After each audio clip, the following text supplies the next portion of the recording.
Hello guys, we're just outside one of our properties here and I'm going to take you down into a cellar. And cellars are a funny thing, they're the type of thing that you either love or you hate. There tends to be spiders and cobwebs everywhere, which I can feel on my arm now. I kind of like them, so I'm definitely enjoying coming down here today. But if I'm honest, they're always a little bit disappointing. They're probably more trouble than they're worth because they're generally always damp and there's always something to be done down here. And it's not really of much use to you. We've got a loud guy stole some bikes down here, but that's it. And I suppose I'm just going to show you some of the lessons of making sure that you use trustworthy builders and that you have good agents managing your properties. This particular property is for an overseas investor, so they can have had no way of knowing the issues that are going on down here. And they've obviously tried to do the correct thing. The owners paid and had this ceiling fireboarded, which is something which the housing officers would have specified when they made the conversion to a HMO. And it's definitely a good thing. However, the problem is the job's not been very well done. And in some places, it looks like it's been reverse engineered and actually taken away. So I've got my torch because the light's not very good down here. That's the other thing that's often very true in cellars. But I'm going to show you the problems that we've got. Try not to blind you.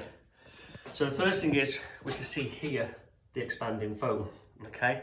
And this foam is pink, and that tells us that it's for use as a fire retardant or protection from fire. On this side, there's none, it's just open. And actually, if I look up there, what I can see is the dry old floorboards of the room above, meaning if there was a fire here, the flames would be funneled up through that and it would very, very quickly spread to other areas of the property. So obviously that's a bit of a problem. And when we're looking around, I can kind of see gaps everywhere where it's not been done. Again, in this corner here, they've just completely ignored it.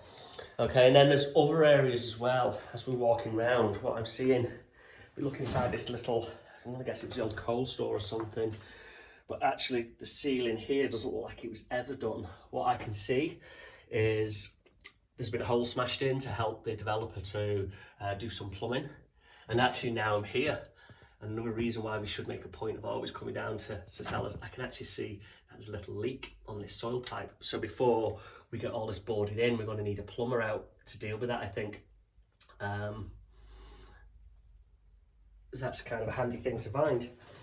And we're going to need a bit of a clear out, because when we look down here, there's what's essentially it's fire tinder that's just stacked up. That's the old lath and slat. These are the batons. Let me see if I can show you. I need an extra hand really, but these are the batons that would have been used to fasten the old plaster to. Okay, and they've been smashed down, just left in a heap there. There's even a big bag of them here. So really we need to get somebody to come and dispose of all that. Okay, but then when we continue through, this is quite a large cellar. Come with me this way.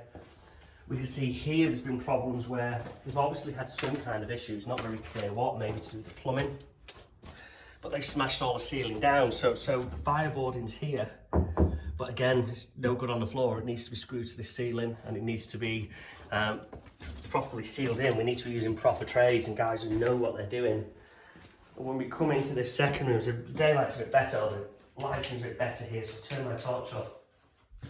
But we can look at the boards here. You can see them moving because they're not properly secured. And again, there's big gaps everywhere. We've got a little gas main here running through. We've got the consumer unit here, also the electrical meter here. But then everything's exposed. Look, everything's exposed in this corner.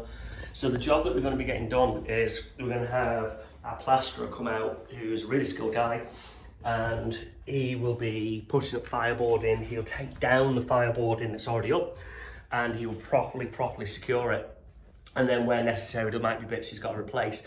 All in all, this is coming in at £500 or £600 or something, which I think the price is really good, but I think it's really disappointing when you've already paid once to have it done to be revisiting it, isn't it? So I think, if you're doing jobs and if you're getting jobs done, especially if you're overseas, the most important thing is that you can trust the guys who you're working with. And if you can't trust the builders, you need to be able to trust the agent to follow up on the work.